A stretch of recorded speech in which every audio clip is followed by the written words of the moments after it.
ताया मन की,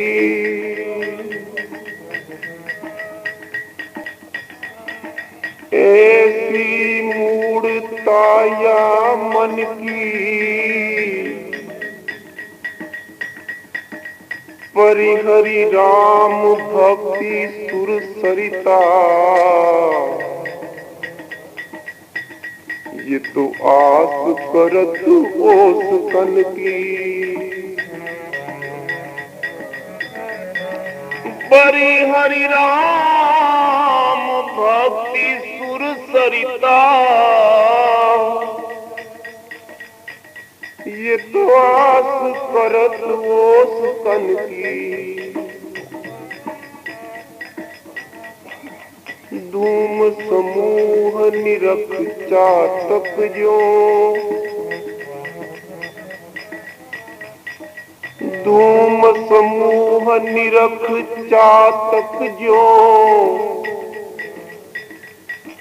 त्रिशत जान मति घन की। ना तहाँ शीतलता ना वारी पुनी, और हानि होत लोचन की।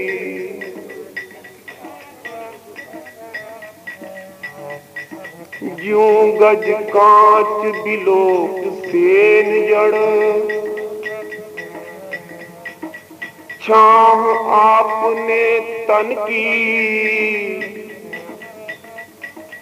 टूटत अति आतुर आहार बस, और क्षति विसार आनंद की। मैं कह लो कहूँ, कह लो कहूँ कुचाल कृपा निधि।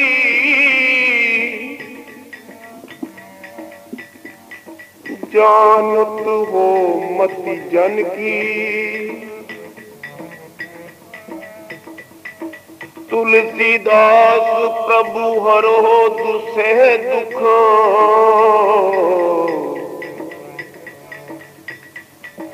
तुलसीदास प्रभु हरो दुसह दुख, और लाज करो निजपन की। ऐसी मूढ़ताया मन की।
दिनों से एक चिंतन की धारा प्रवाहित हो रही है। इनमें जीवन के उपयोग की, योगायोग की एवं अनेक प्रकार के भगवद लीलाओं के प्रसंगों की चर्चा सम्यक रूप से होती रही है। फिर भी श्रोतव्यानि बहूनि। राजा सुखदेव जी कह रहे हैं कि राजन परीक्षित से कहने का अंत नहीं है। श्रोतव्यानि बहुत है, अगर सुनने का व्यसन लग जाए तो फिर सुनने का भी अंत नहीं है। लेकिन श्रोता वक्ता च दुर्लभा, जैसे संसार में जोड़ा, स्त्री पुरुष का जोड़ा, दो मित्रों का जोड़ा, एक उत्तम पिता पुत्र का जोड़ा, दो भाई बहनों का जोड़ा, ऐसे कभी कभी कहीं कहीं दिखते हैं। इसी प्रकार से वक्ता श्रोता का जोड़ा भी कभी कभी मिलता है, जिसे देख करके कहने वाले के हृदय में समुद्र ठाके मारे और सुनने वाला अगस्त्य की अंजलि की तरह से उमड़े हुए समुद्र को भर भर करके पीता रहे। न वो थके न वो छके, दोनों की धारा अनंत चलती है। फिर भी कुछ बातें ऐसी हैं जिनको निरंतर श्रवण करना चाहिए, चिंतन करना चाहिए, गान करना चाहिए, जिससे कि उनकी ओर हमारा ध्यान केंद्रित रहे, हमारी स्मृति में वो समा जाए और कोई ऐसी परिस्थिति, प्रारब्ध, व्यस्तता, परेशानी नहीं आए जो हमें उसे भुला दे। क्योंकि कोई भी मनुष्य का अनिष्ट, अरिष्ट, अहित, अपकार तभी हो सकता है जब उसकी बुद्धि को विस्मृति का रोग लग जाए। भगवत विस्मृति रोग ही मनुष्य की संपूर्ण उपाधि का, परेशानी का, पतन का और मनुष्य के दुखी त्रस्त होने का कारण है। इसलिए और उसके विपरीत, उसके विरुद्ध जो भगवान का स्मरण है, स्मृति है, वह सर्व विपद विनाशिनी, सारी आपत्तियों को, विपत्तियों को, सबको नष्ट करने वाली भगवान की स्मृति है। स्मृति की सहस्र धारा है, संगम। जैसे आज तो यहाँ बड़ा अद्भुत संकीर्तन हुआ, आज तो किसी किसी जगह के वातावरण का ही ऐसा प्रभाव होता है कि जहाँ बिना कोशिश किए ही परमार्थ की एक सुंदर धारा बह जाए। चंद्रकला ने सुंदर श्रीमन महाप्रभु के संकीर्तन की एक गंगा की धारा प्रकट की। सत्यपाल श्री राधा कृष्ण की यमुना की धारा प्रवाहित करते रहे। जनक राज ने उसमें सरयू जी की धारा को भी मिला दिया। महाप्रभु का यही स्वरूप है। बल्कि अभाव थोड़े हैं, लेकिन इस्कॉन वालों ने छापे हैं, प्राप्त हो सकते हैं। कलिकाल के लिए, जीव के लिए भगवान के ध्यान का जो सर्वोत्तम चित्र है वो महाप्रभु का षड्भुज स्वरूप है, जो सबकी आस्था को, उपासना को यथावत पोषण करता है, किसी की भावना धारणा में बाधक नहीं होता। जिनको राम जी प्रिय है तो मुख तो एक सा ही है, वक्षस्थल भी एक सा है, चरण कटी भी एक से, हाथों का ही फेर है, वो यूं ताने हुए हैं, वो यूं लिए हुए हैं, वो यूं उठाए हुए हैं। थोड़ा सा पानी मुद्रा भेद है, हाथ की मुद्रा का भेद है। तो अपना ध्यान कर लो। जिनको धनुष बाण के युक्त चाहिए वो ऊपर के दो हाथ और मुख की आकृति का दर्शन करो। जिनको वेणुवादन कृष्ण का दर्शन है वो अपने त्रिभंग ललित मुद्रा में उतने स्वरूप का दर्शन करो, और जिनको गौरहरि प्राण प्रिय है संन्यास से दंड कमंडल लिए हुए महाप्रभु के स्वरूप का ध्यान करो। स्वरूप में त्रिवेणी, और इसी प्रकार से सत्संग में भी त्रिवेणी का संगम हो। श्री राम की कथा के बिना देखो उन लोगों की बात तो हमको करनी नहीं है जो इनमें भेद करते हैं और जो संकीर्ण उपासना के नाम पर संकीर्णता का प्रचार करते हैं। बिना राम के जीवन में विश्राम नहीं हो सकता। राम कथा सेतु है, जिसका आचार शुद्ध नहीं है, व्यवहार शुद्ध नहीं है, संसार शुद्ध नहीं है, आकार शुद्ध नहीं है, प्रकार शुद्ध नहीं है, और संचार शुद्ध नहीं है,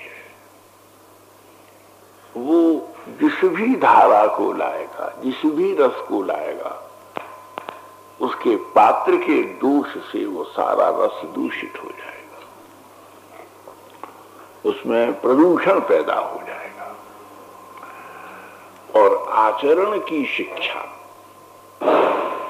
सिवाय श्री रघुनाथ जी के मंगलमय चरित्र के बिना, और अब आप लोगों ने बहुतों ने पूरी राम कथा का श्रवण किया है, निरंतर करते ही रहते हैं, रामचरितमानस का पाठ करते हैं, स्वाध्याय करते हैं। सारे जीवन की समस्याओं की गुत्थी केवल रामायण के द्वारा सुलझ सकती है। लेकिन रामायण तो एक भाष्य है, कृष्ण लीला एक भाष्य है, गौर लीला एक भाष्य है। किसका? उन आंकड़ों का, उन सिद्धांतों का जो श्रीमद् भगवत गीता में वर्णित हुए। सूत्र ले लीजिए गीता में से। गीता का मतलब श्री राम तो बहुत पहले हो गए और गीता तो पीछे हुई। भाई शंका करने वालों की मारे तो नाक में दम है ना भैया। वो गीता का मतलब है उपनिषद। सर्वोपनिषदो गावो दुग्धा गोपाल नंदन पार्थो वत्सः सुधीर भोक्ता दुग्धम गीतामृतम महत्। भगवान ने तो ग्वाला का काम किया है। ठाकुर जी ने गीता लिखी थोड़ी नहीं है, उसको कंपोज थोड़ी किया है, वो उसके ऑथर थोड़े ही हैं। श्री कृष्ण ने तो ग्वाला आभीर शिशु हैं, गैया काढ़ना इनका काम है। लेकिन इन प्राग वेदांत के अनुसार ठाकुर जी कौन सी गैया काढ़ी है? बोले उपनिषदों की गौओं को कहा है उन्होंने। उपनिषद रूपी धेनुओं का दोहन करते हैं। उपनिषदों के सिद्धांतों को चराने का मतलब जीव के आचरण में संपृक्त करते हैं। तो उपनिषद गैया है, श्री कृष्ण ग्वाला है, अर्जुन बछड़ा है, गीता अमृत दूध है। बोले अब भरो कहाँ? बोले ग्वाला के यहाँ रखा है। अपनी अपनी टोकरी, अपने अपने डिब्बे, अपने अपने पात्र ले जाओ। बोले अपने अपने हृदय ले जाओ, गीतामृत दुग्ध को भर करके ले आओ और अपनी अपनी इंद्रियों के परिवार का पोषण करो, अपनी अपनी वृत्तियों का पोषण करो, अपने अपने आचरण की रचना करो। दूध पीने से क्या मतलब? हष्ट पुष्ट होना। दुग्ध पी करके कहेगा इतना दूध पीते हो फिर भी तुम लड़खड़ा रहे हो, चल नहीं पाते हो। हर चीज से मुकाबला कर लेना, हर चीज से लड़ना, विजय कर लेना, हर दुख के ऊपर, हर असुविधा के ऊपर, हर परेशानी को जीतना, हमारा धैर्य पुष्ट हो, हमारा वीर्य पुष्ट हो और हमारा शौर्य विकसित हो, तो ये सब दुग्ध गीतामृत से है। तो वो सब वेद के, उपनिषद क्या, वेद के भाष्य, जो वेद के पहले भाष्य, 4 वेद, फिर उपनिषद, संहिता, ब्राह्मण, शतपथ उपनिषद और पुराण। श्री कृष्ण की सब कथाएं कहां से आई? वेद में से आई। सब सूत्र है कृष्ण कथा के, सारे सूत्र। जो लोग ये कहते हैं वेद में नहीं है, हम उनको प्रणाम करते हैं, क्योंकि हम नाम नहीं लेंगे। वो उन लोगों के भाष्य पढ़ते हैं जिन्होंने वैदिक अर्थों के खंडन के लिए ही भाष्य लिखे। आप समझ लो, उन लोगों ने जो भाष्यों की रचना की है, अनेक परवर्ती लोगों ने, उनका इरादा था उसको बिगाड़ना, उनके अर्थों को अनर्थों में बदलना। अब जैसे कोई कहे रसोई कर रहे हैं भीतर, तो अब हम कहें अपने विद्यार्थी से कहें कि भाई जाओ जरा सारंग तो लाओ। अब विद्यार्थी रसोई में घोड़ा ले आए, तो हम पूछे भैया जी घोड़ा काय को ले आए तुम? तो बोले आपने तो कहा सारंग ले आओ। तो हमने कहा तुम्हारी बुद्धि नहीं थी कि ये सारंग शब्द का प्रयोग रसोई में हुआ है, इसलिए इसका अर्थ घोड़ा नहीं है, नमक लाओ, है ना। अब वकील साहब अपने वहाँ इनके डिफेंस सेक्टर ऑफ इंडिया में अपने शब्दों के जो पारिभाषिक शब्दों का प्रयोग हुआ है, साधारण रूप में तो उन अर्थों को से उनके अर्थ विशेष पारिभाषिक हैं। कानून की भाषा, साहित्य की भाषा है, वैदिक भाषा है। तुम्हारा जबरदस्ती बिगाड़ने के लिए देखो रसोई में घोड़ा ले आए, अब उसका जबरदस्ती तुमने घोड़ा, अब रासलीला में शब्द का प्रयोग हुआ, निशम्य गीतम तदनंगवर्धनम ब्रज स्त्रियः कृष्ण गृहीत मानसा और आजगमुरन्योन्यमलक्षितोद्यमाः सयत्र कांतो जवलोल कुंडलाः। अब वो लठिया लेके अपनी बुद्धि के पीछे दौड़े, प्राय दौड़े ही हैं कि अनंग का अर्थ कामदेव कर दिया। गोपियों ने कैसा गीत सुना कि अनंग वर्धन। अच्छा, बोले नहीं, अनंग का अर्थ कामदेव ही है। तो हम कहेंगे कि अच्छा तुम्हारा ही हम आग्रह मान लेते हैं, तो फिर यहाँ वर्धनम का अर्थ, वर्धनम का अर्थ तो बढ़ाने वाला नहीं है। अगर अनंग का अर्थ कामदेव करोगे तो अधातु छेदने में प्रयुक्त होकर के प्रत्यय विशेष के अनुसार उसका अर्थ होगा नष्ट करने वाला। भगवान ने कैसी बंसी बजाई जो जीव के भीतर जन्म जन्म के भरे हुए कामादिक विकारों को वर्धनम उच्छेदनम करने सक्षम यह सौ। जबरदस्ती अर्थ कर दोगे भैया। वो भागवत तो कह रही है कि काम रूपी, क्रोध रूपी, लोभ मोह रूपी, मोह द्रोह रूपी और मन की रोग, हार्ट अटैक के लिए सबसे बड़ा इलाज है, एक दिन कहीं नहीं कह चुके हैं हम, मानसिक रोग की चिकित्सा रासलीला है। उसको अगर पाप बैठे कोई मानसिक रोगी, किसी को हार्ट पेशेंट हो, हम वृंदावन में प्रयोग करते हैं कि वो अगर बहुत है और ऐसे ऐसे जिनकी ऑपरेशन भी सफल नहीं हुए और वो बल्ब वगैरह लगा देते हैं, वो भी उतने कारगर नहीं होते। महाराज उसको पास में बैठा करके उसकी ध्वनि के साथ, जिनको आरोह अवरोह का ज्ञान हो, जिनको वैदिक संगीत का थोड़ा ज्ञान हो, मुद्राओं का थोड़ा ज्ञान हो, वो उस हार्ट पेशेंट को पास में बैठा करके रासलीला का यदि पाठ सुनाए, श्रद्धावान। सबसे बड़ी बात है गीता में अब एक सूत्र दे दिया कि श्रद्धावान लभते ज्ञानम।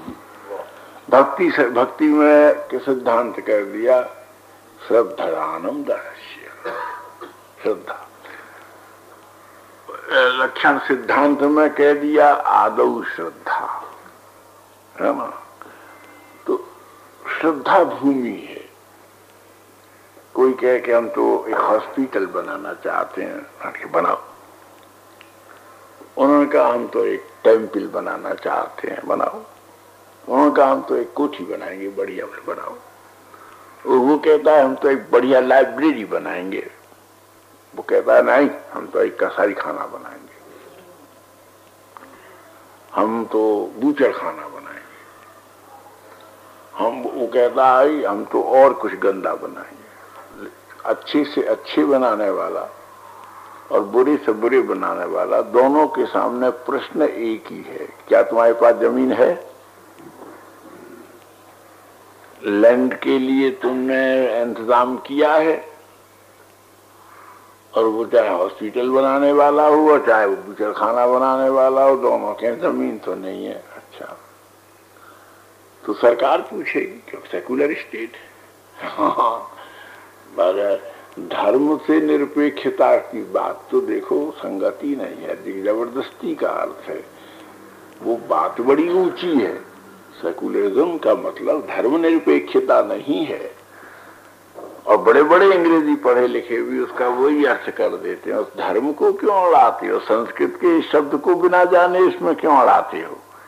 धर्म निरपेक्ष का मतलब है संप्रदाय निरपेक्ष,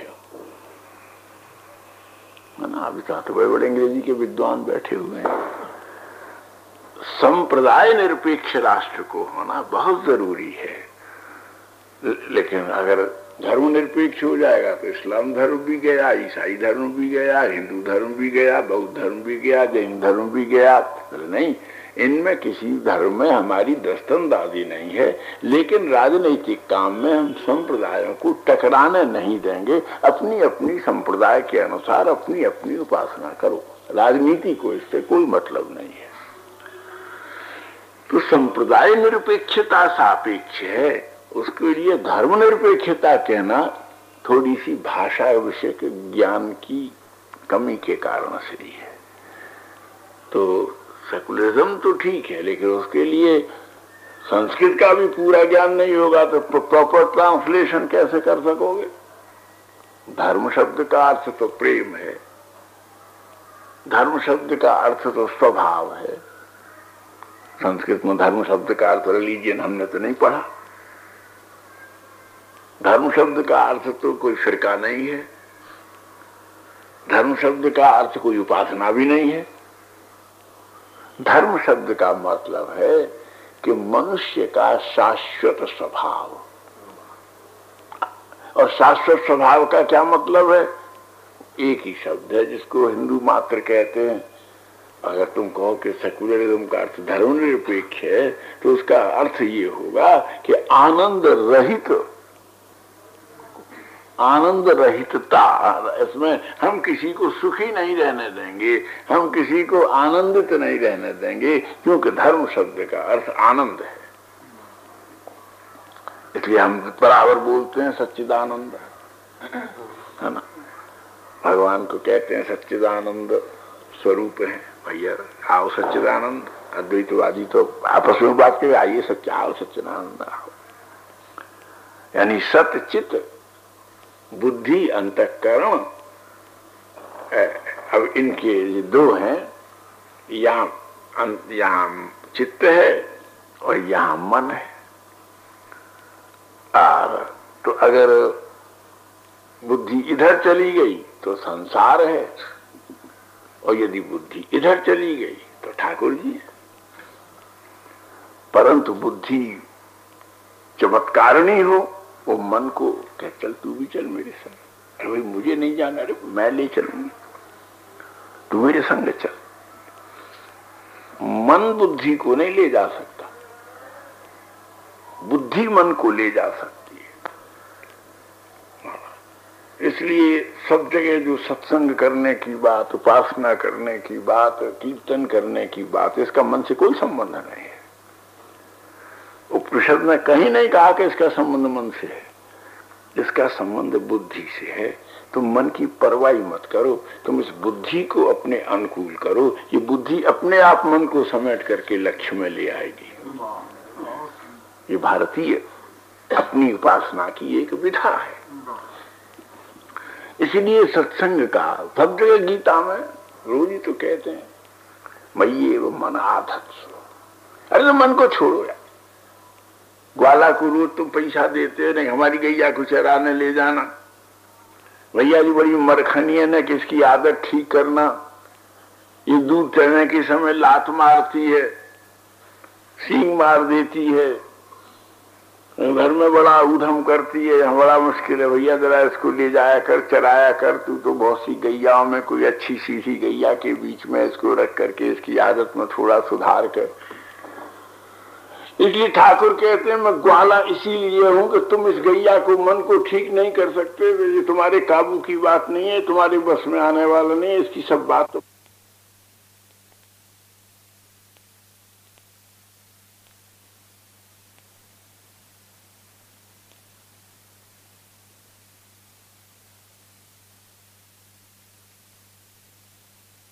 दोस्त किया जा।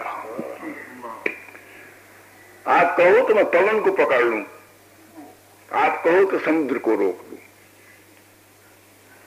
आप यदि मुझे आज्ञा दो तो, लेकिन ये मन काबू नहीं, बोले आ ही नहीं सकता। मेरा काम तू कैसे कर सकता है? अगर तू मन को काबू कर लेता तो मैं किस मर्द की दवा होता? मुझे कौन पूछता? इसलिए भैया आधा आधा काम कर, तेरा भी गौरव रहे, मेरा भी गौरव रहे। छूट तू गई, इस गई बुद्धि को तू संभाल, इसे ले जा संत के पास, सत्संग में, शास्त्र के पास, चिंतन में, स्वाध्याय में। इसे तू जरा संभाल करके रख। मन को मैं ठीक करता हूं। जब मन तेरा ठीक हो जाएगा तब फिर तेरे घर में आ जा, छोड़ जाऊंगा मैं इसे। फिर बुद्धि और ये आपस में अपना समझ लेंगे। अगर फिर बुद्धि के मन में, बुद्धि के काबू मन आ जाएगा और बुद्धि इस मन को लेकर के चित्त में आ जाएगी। चित्त हो जाएगा, ये सत हो जाएगा। मैं दोनों के बीच में आनंद बन करके बैठ जाऊंगा। ये सच्चिदानंद स्वरूपता हो जाएगी, है ना। तो प्रोसेस है ना, है ना। प्रोसेस जब तक नहीं लो तो वैसे तो प्रोसेस के बिना तो सॉल्यूशन भी नहीं होगा, सॉल्यूशन भी नहीं होगा, सॉलिट्यूड भी नहीं होगा। तीनों चीज नहीं बनेगी। तो अस्तु हमारे यहाँ कहने का मतलब कि सबसे बड़ा जो जिम्मेदारी है इस बुद्धि को ठीक करने की है। ये बहुत हमारा मन बिगड़ गया, ये हमको लगता है। मन बेचारा कुछ नहीं बिगड़ता, ये बुद्धि बिगड़ती है। ये अपना दोष उस गरीब के माथे थोप रही है। वो एक श्लोक हम बहुत बार सुना चुके हैं, फिर सुनाए आपको, क्योंकि तो बार बार घूंटने से, चर्निंग करने से नवनीत निकलता है। मन और बुद्धि में परस्पर, मन में और जीव में। जीव नित्य है, शाश्वत है, ये हमारा वैष्णवी सिद्धांत है। इस बात में अगर कहीं दूसरे की बात सुन करके डगमगा जाएंगे तो सबरे सिद्धांत हिल जाएंगे, सबरे नीम के पत्थर हिल जाएंगे। जीव नित्य है, शाश्वत है। ईश्वर एक सत्ता है, जीव एक सत्ता है। दोनों नित्य मित्र हैं, दोनों अनादि हैं। एक वृक्ष के दो शाखाओं पर, ज्ञान वृक्ष की दो शाखाओं पर इन दोनों ने अपने अपने घोंसले बनाए। जीव भूलता बहुत है। हम कोई से प्यार करें, अरे मैं तो तुम्हारी जान दे दूंगा, मैं तुम पे मरता हूं, मैं तुम्हारे लिए तारे तोड़ लाऊंगा। तो अपनी आदत के मुताबिक ये जीव रोज ठाकुर जी को तंग करता था। मैं तुम्हें बहुत प्यार करता हूं, तुम ही मेरे सर्वस्व हो, तुम्हारे बिना मैं कैसे रखूंगा।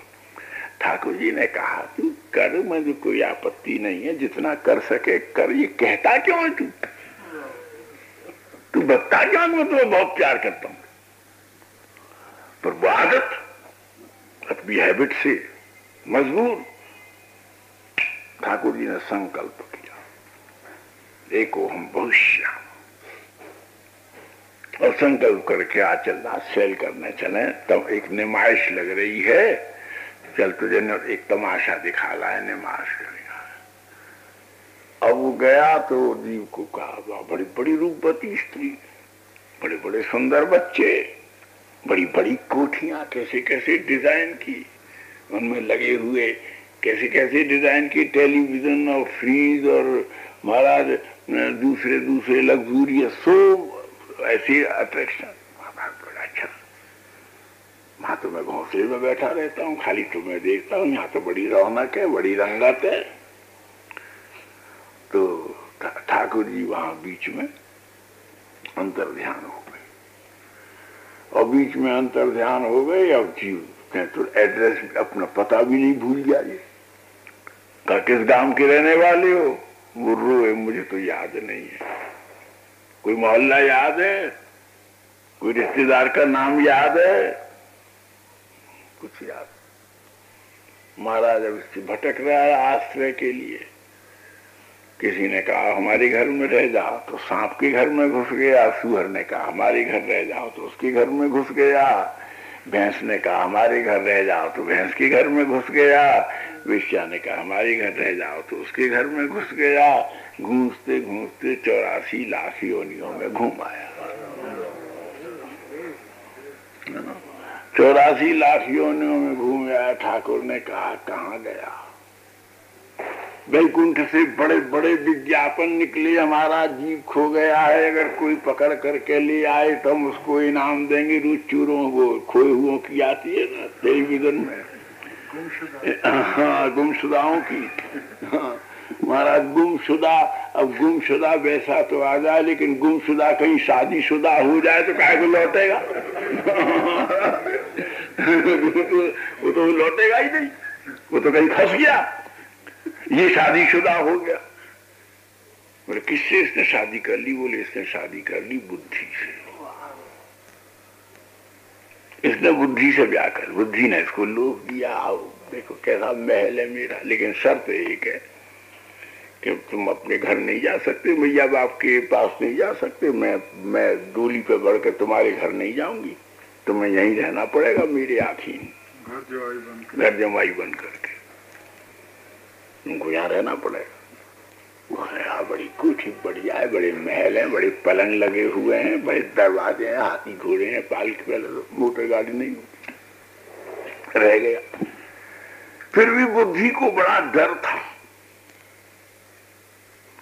कि कभी किसकी मैया बाप आ गए, या कोई भैया आ गया, या वैकुंठ से कोई आ गए, या कोई जो हम दल वैकुंठ के भेजे हुए लक्ष्मी जी के जो सिपाही हम लोग दौड़ते रहते हैं, भैया कहाँ है, कहीं है, हमारा जीव खो गया है, लाउड स्पीकर पे चिल्ला रहे हैं, कथा बांट रहे हैं, आवाज दे रहे हैं, अरे भैया कहीं हो तो आया, बड़े याद कर रहे हैं, तेरे माँ बाप बड़े तड़प रहे हैं, लक्ष्मी जी ने तो कितने दिन से भोजन नहीं किया है।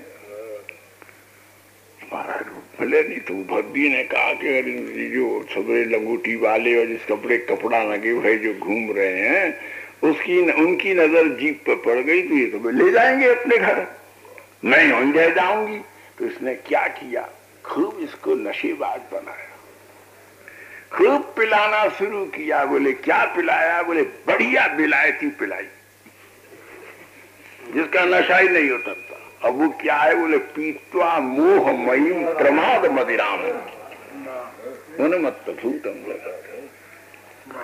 दुनिया में सब नशे उतरते हैं, लेकिन जिसका जिससे मोह हो जाता है वो नशा नहीं उतरता। और भैया भंगड़ियों में एक और भी चाल है। भंगड़ियों के भीतर एक और भी चाल है, एक तांबे का पैसा उसमें गिर देते हैं भांग में। अरे महाराज 6 दिन तक बराती धुत पड़ा रहे, फिर दूसरे दिन अंगूठा दिखाते हैं, देख कल कचौड़ी बनी थी, अब बालूशाही बनी थी, और इतनी गुजिया खाई। बोले यार हमने तांबे का पैसा घोट के मिला दिया, नशा ही नहीं उतरा हमारा। ऐसे ही ये जो प्रमाद रूप तांबे में औटी हुई जो मोह के नशा का जो प्याला है, जिसने पिया है उसके जीवन में तो आनंद के सुयोग, बेलाएं, संबंधियों के स्नेह, सौभाग्य, सत्संग सब निकल जाते हैं। वो तो नशे में धुत रहते हैं,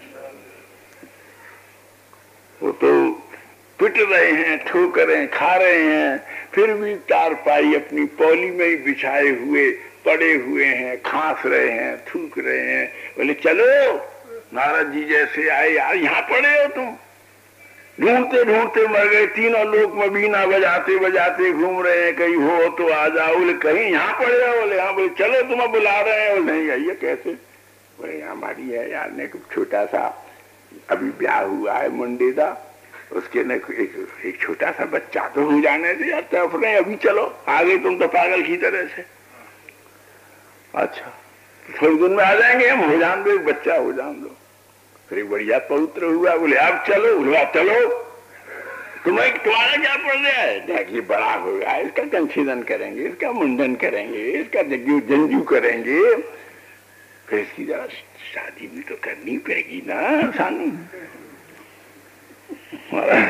शादी करेंगे। अच्छा बोले भैया तो शादी हो गई? बोले शादी तो हो गई, इतना परिश्रम किया, इतना पैसा खर्च किया, ना पोते का मुंह तो देख लेने दो। महाराज नारद जी ने कहा तू मैंने कही जा, मैं यहीं धन्ना दिए बैठे रहूंगा, कभी तो चलेगा। फिर नारद जी चले गए तो थोड़े दिन कहाँ गए ना, खाट बिछाए, वो तो हरि बोल हो गए। बोले अब तो नारद जी ने अपनी दिव्य दृष्टि से देखा, अब कहाँ गया होगा, वो तो भाग गया, मेरे चक्कर में नहीं आया। तो देखा तो एक मोरी में सांप बन के बैठे थे, ना एक मोरी में सांप बन के बैठे। अरे तुम यहाँ बैठे हो, बड़ी कपटी हो, बड़ा रूप बना रहे हो, मैं छोड़ रहा हूँ। अरे बोले तुम भी एक बार सांप बन के देखो, क्या मजा है इस शरीर में। सुबह के लेट रहा है कीच में, उससे कहा चल जाए, कहाँ लेट रहा है, तुझे चंदन के तरह, चंदन में क्या धरा है जो आनंद इसमें आ रहा है। बोले जीव जहां फंसा है उसी को सुख मान बैठा, उसी में उलझ गया। संत थक गए, कोई कोई सिंह निकलता है, कोई कोई माई का लाल रहता है, जो उतार करके पगड़ी, उतार करके कपड़े, उतार करके सारे शरीर के चोले, सिर आधे इसी गोविंद कह करके तदुपासना में प्रवृत्त हो जाता है। तुम्हारा गीता कहती है, तो क्या फंडामेंटल बात है कि ये जो सब तुम्हें, ये किसने बनाया, ये जो बंधनों में तुम्हें बांधा, ये किसने बांधा? बोले किसी ने नहीं, इस बुद्धि ने। इस बुद्धि से जीव का कोई संबंध नहीं था। ये रास्ता में मिल गई थी, इसने जबरदस्ती फुसला लिया, बहका लिया।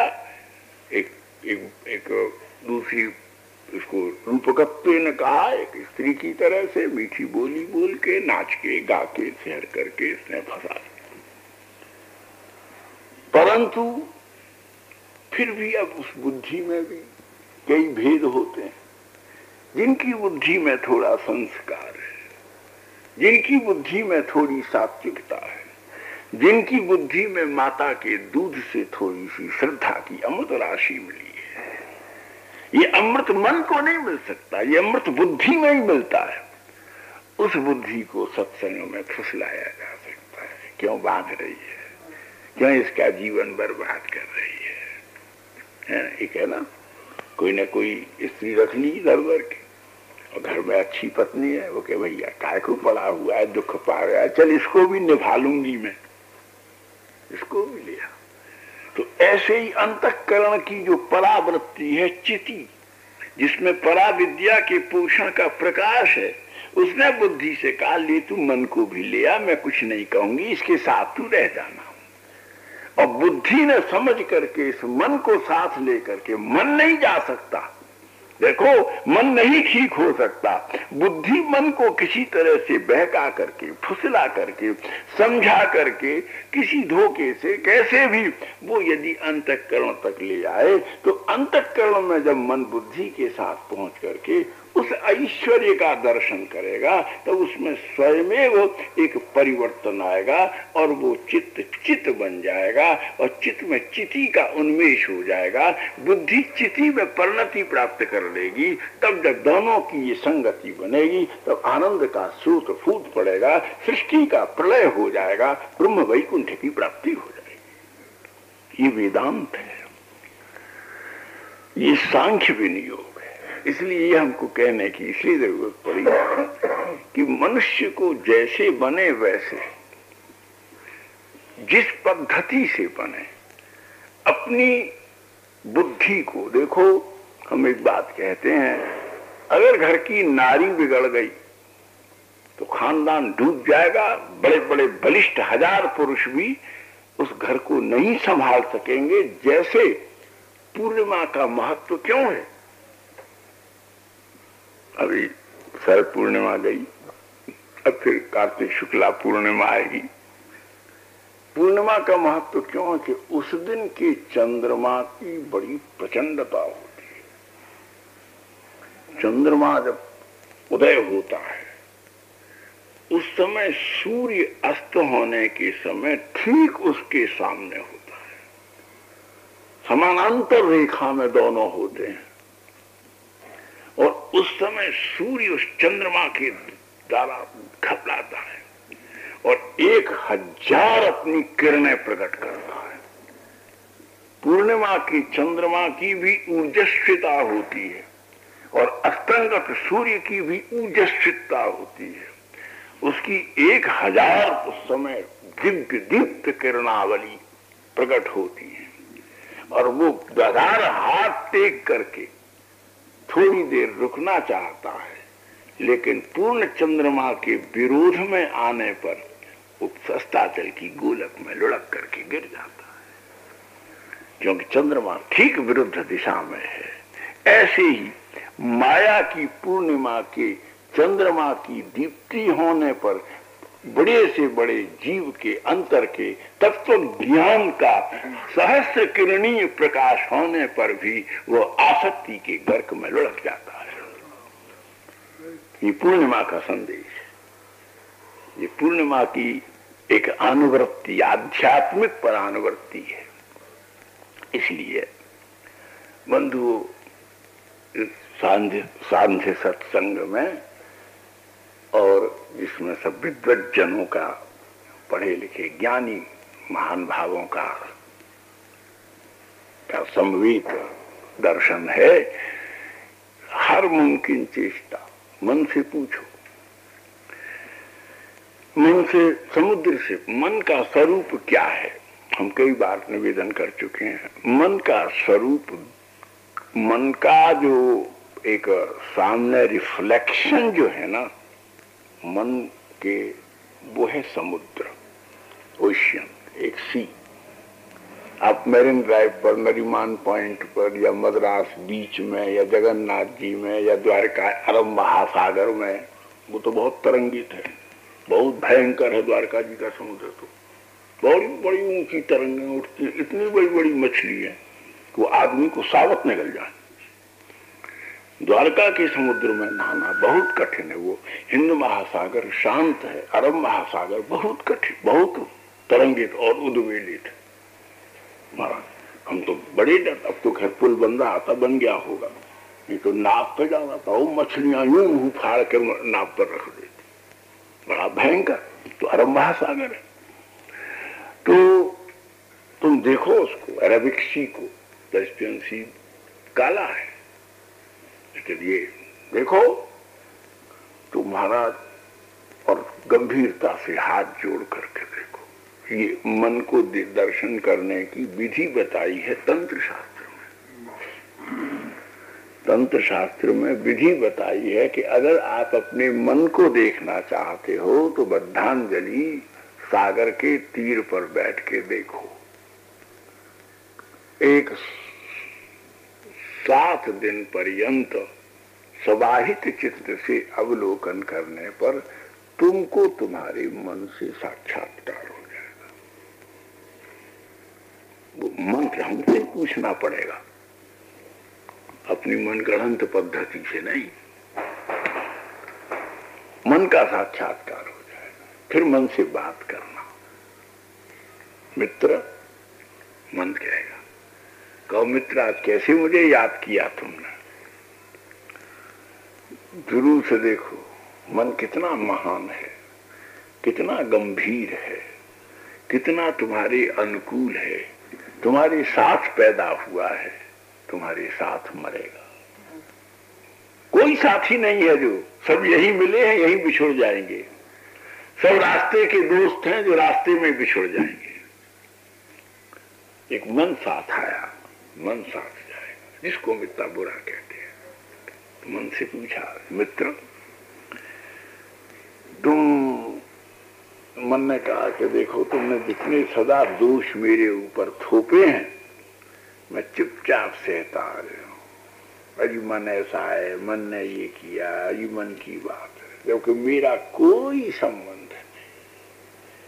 मुझ गरीब को यूं ही तुम परेशान कर रहे हो, और सारे फॉल्ट्स और सारी मिस्चीवियस और सारी मिस्टेक्स और सारी मिजरीज मेरे ऊपर थोप रहे, मेरा कुछ नहीं। बोले भाई ये है कि तुम्हारे भीतर तरंगे बहुत उठती हैं। समुद्र से पूछा, तुम्हारे भीतर वेव्स बहुत आ रही हैं, हाई वेव्स, और उन वेव्स के ऊपर जो है ना आकाश की बीम्स जो डांस कर रही हैं, उसके कारण से जो प्रतिबिंब पैदा हो रहे हैं उससे मालूम होता है कि तुम उपद्रवी हो। उससे ये अंदाज लोग कर रहे हैं, इमेजिन कर रहे हैं कि तुम शैतान हो। चैन ही नहीं लेते। हमारा पूर्णिमा के दिनों में तो समुद्र की मैरिन ड्राइव पर चलना मुश्किल हो जाता है। हम तो मुंबई रहते ही बहुत। बरसात के दिनों में तो सड़क पर जाने वाली सड़क के कांच की, मोटरों के कांच टूट जाते हैं, गाड़ियों के भीतर पानी भर जाता है, ऐसे पत्थर निकल करके टक्कर मारते हैं। नरीमान पॉइंट पर से चलना ही असंभव है, बंद हो जाता है उन दिनों में, बरसात के दिनों। तो बोले भैया तुमको भ्रम हो गया। मित्र बड़े मुस्कुरा करके मन कहता है कि मित्र तुमको बड़ा भ्रम हो गया। बोले क्यों? बोले तरंग मुझसे मेरा कोई संबंध नहीं। तुमको लग रहा है कि लहरें मुझ में उठ रही हैं। न तुमको फिलोसॉफिक बेसिक मालूम है, बेस मालूम है, न तुमको विज्ञान का तत्व मालूम है, साइंस का भी ज्ञान नहीं है तुमको। नहीं तो ऐसा नहीं कहते, मूर्खता की बात नहीं करते। समुद्र से तरंग का कोई संबंध नहीं है, न दार्शनिकों की दृष्टि में न वैज्ञानिकों की दृष्टि में। बोले फिर भी हाईवे से क्यों उठ रही हैं? बोले ये प्रश्न मित्र मुझसे मत करो, उस हवा से पूछ आओ कि वो मुझ में लहरें क्यों पैदा कर रही है ना? ये विंड्स जो हैं, जो एयर ब्लो हो रही है, ये हवा के कारण से मुझ में तरंग उठ रही है। फिर भी मेरे पानी में ही तो तरंग उठ रही हैं, इतनी बड़ी बड़ी तरंगें उठ रही हैं। फिर भी जाकर के देखो, तुम मुझे दोष मत दो। मैं इतने अमोघ पानी को और इतनी तरंगों को अपनी छाती पर रखे हुए भी भीतर कितनी बड़ी बड़वानल सजोए बैठा हूं। जो लोग जानते हैं समुद्र के भीतर कितनी भीषण आग है, उस आग से ही तो समुद्र का पानी भाप बन करके आकाश में उड़ रहा है। और भाप जब उस बड़वानल से उछलती है, तब सूर्य की किरणें रस्सी की तरह से उस उठी हुई तरंगों के पानी को, के भार को, उसमें मिले हुए मल को, उसकी सारी की सारी जो हैवीनेस है, उसमें जो कुछ भी, सबको निकाल करके और आकाश में मेघों के रूप में खींच ले जाती है। नीचे की आग जला रही है, ऊपर से सूर्य खींच रहा है। बोले इसके बीच में भी कहता है कि मैं अपनी जगह ठहरा हुआ हूं, जरा मेरी पन को समझ लेते तो तुम जाने क्या हो जाते। तुमने दोष दिए हैं, मेरे स्वरूप को नहीं समझा है। इस हवा से तब मन को समझ में आ गया, ओहो लोग कह रहे हैं मैं चंचल हूं, लोग कह रहे हैं मुझ में वेव्स ऑफ थॉट्स जो पैदा हो रही हैं, मैं सेंटिमेंटल हो रहा हूं, मैं इमोशनल हो रहा हूं, मेरे school of thinking, school of thoughts various dedicate directions में महाराज, कितने डेस्टिनेशंस में किस प्रकार से जो क्या कर रहे हैं। बोले ये सब सिद्धांत व्यर्थ हो जाएंगे इस सांख्य के प्रवृत्ति के चिंतन करने में। तो बोले फिर क्या किया जाए। बोले देखो तुम भी समझो जो जैसे हवा मुझ में तरंग पैदा कर रही है, ऐसे ही तुम्हारा मन भी निर्बल है, तुम्हारा मन शांत है, तुम्हारा मन पवित्र है, तुम्हारा मन विशाल है, तुम्हारा मन अद्भुत है, लेकिन तरंगों के कारण उसमें तरंग है, संग के कारण तुम में तरंग है ना। ये गीता का निष्कर्ष है ना। और रोज कहते हैं, रोज पढ़ते हो, संगात संजायते काम, कामात् क्रोधो भी जायते, क्रोधात् भवति सम्मोह, सम्मोहात् स्मृति विभ्रमो, स्मृति भ्रंशात् बुद्धिनाशो, बुद्धिनाशात् प्रवश्यते। तुमको तो ठंडा पानी चाहिए, अरे आप फ्रीज का लाओ। चिड़िया तोता तो नहीं कहते कि हमको फ्रीज का पानी लाओ। तुमको ये पानी पीने की आदत किसने गिर दी?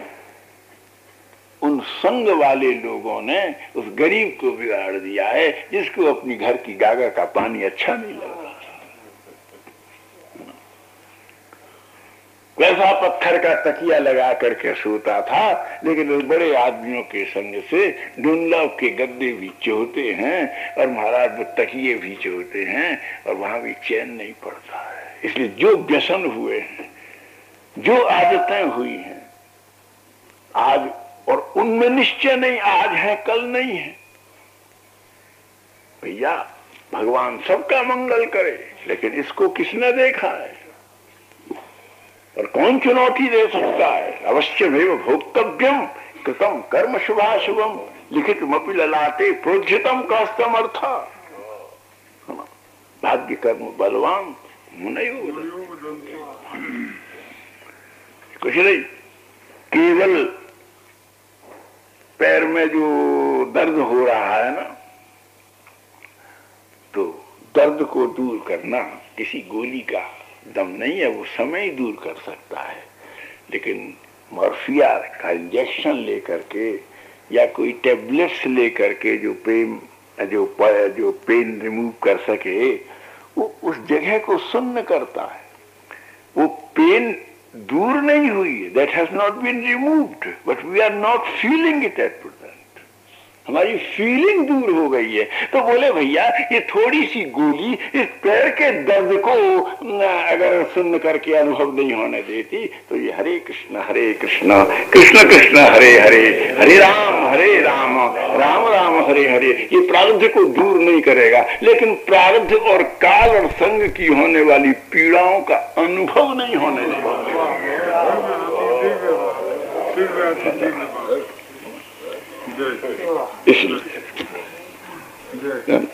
इसलिए ये जो असर है हमारे ऊपर, जो इफेक्ट्स हैं, चाहे पहले के या बाद, चाहे आफ्टर इफेक्ट्स हैं, चाहे उसकी रिएक्शंस हैं, चाहे उसमें क्या है, बोले तुम्हारी अब वो तो केवल फील नहीं होने देगा, उसको उसका जो रिवीलिंग आइडिया है दैट इज दैट, वो आपको फील नहीं होने देगा। लेकिन यह नामामृत जो है वो केवल उसको फील नहीं होने देगा, इतने में इसकी सामर्थ्य परिवसित नहीं है, लिमिटेड नहीं है। उसकी एक और भी विशेषता है कि उसको तो फील नहीं होने देगा, तो उसको फील होने देगा। बहुत दिव्य बात। वो केवल पेन फील नहीं होने देगा, लेकिन ये पेन फील नहीं होने देगा, लेकिन परमात्मा को फील होने देगा। उसके अनुभव में तुमको अवस्थित कर देगा। इसलिए ये जो सांख्य का एक हमने जरा घुमा करके थोड़ा, क्योंकि एक पैसा की दवाई दो ना तो अमीरों को क्या मुफ्त की दवाई ले आया, 100 रुपया का बिल नहीं आए तो फिर दवाई अच्छी नहीं लगती। तो हम भी जरा दर्शनों में घुमा फिरा कर बात नहीं करें तो विद्वानों को अच्छी नहीं लगेगी। इसलिए वो जरा उसको समलंकृत करके, लेकिन बात इतनी सी है बंधु, दुनिया की ये तकलीफें महसूस न हो,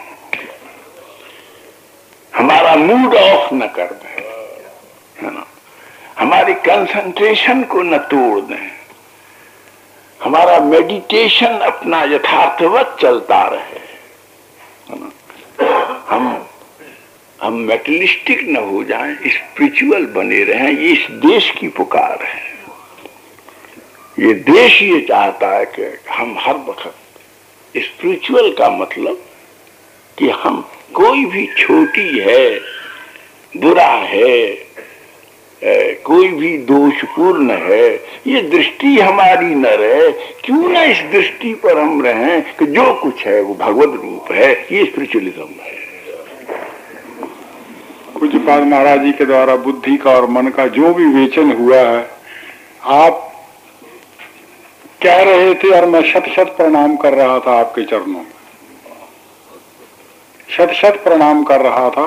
ये ऑलराउंड प्रॉब्लम है मन का, उसका जो समाधान आपने किया है कि ये संग के कारण ही ये लहरें हैं, अद्भुत बात कही है। और इसका विश्राम भी अद्भुत ढंग से ही आपने संपादित किया है। उस नारियल के एग्जाम्पल को देकर के इन्हीं शब्दों के साथ आपके चरणों में आरती होगी और पूज्यपाद महाराज जी बाहर ही प्रसाद पड़ जाएगा। और आप अपना अपना प्रसाद लेकर भगवान नाम लेते हुए अपने आवास को पधारेंगे।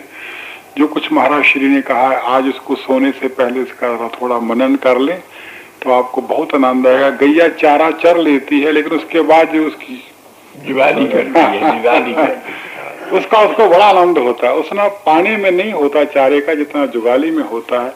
इसलिए आप आज के सुने हुए प्रवचन की जुगाली करें। आपके मन के सब प्रकार के भ्रम, ये सब किस प्रकार से बुद्धि जो है ये महाराज ये अपने मैके घर में ही रहने के लिए लग गई, ये तैयार हो गई, जिसके कारण से ये सब क्या कहें। महाराज श्री की बात को रेपिटेशन करने की ना मेरी सामर्थ्य है ना योग्यता है, लेकिन जो आप कह गए ये कह गए हैं। और बड़ा अच्छा होता अगर आज की टेप इससे लेकर के आप अपनी इसको संपत्ति बना ले, तो जब भी किसी भी प्रकार की कोई सांसारिक दुविधा से कौन मुक्त है, लेकिन ये टेप अगर आपके पास होगी, आप सुन लोगे, तो मैं आपसे निश्चित कह सकता हूँ कि आपका थोड़ा नहीं पूर्ण समाधान हो जाए। महाराज जी ने कोई बात नहीं छोड़ी है आज के इस कथन में। इन्हीं शब्दों के साथ महामंत्र का उच्चारण और आरती के दर्शन के लिए आरती की जैसा जरूर होगी आरती। आप आरती की तरफ बोलो, आरती बोलो।